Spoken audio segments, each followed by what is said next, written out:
অবৈধভাবে বনদস্যুরা প্রায়শই বনভূমি ধ্বংস করলেও বগাপা ফরেস্ট রেঞ্জের কর্মীদের তৎপরতা তেমন দেখা যায়নি বলে অভিযোগ।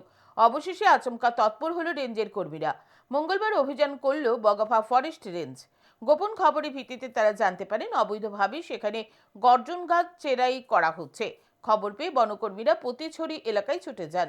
তারা সেখান থেকে চেরাই কাঠগুলি উদ্ধার করে নিয়ে আসেন। তবে এর সঙ্গে যুক্ত কোনো বনদস্যুকে গ্রেপ্তার করতে পারেনি, একথা জানান রেঞ্জ অফিসার জিতেন্দ্র বিশ্বাস। দাবি উঠেছে বনকর্মীদের বিরুদ্ধে প্রতিনিয়ত অভিযান জারি রাখার।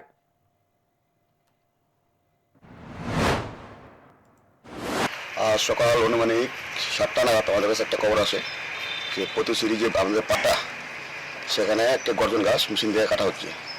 তো অ্যাকর্ডিংলি আমি স্টাফ নিয়ে যাই। তো যাওয়ার পরে মেশিনটা পালায় যায়। তারপরে গিয়ে আমরা প্রায় চার্জ করে প্রায় 1 কামাল মানে চিরানো কাটবো।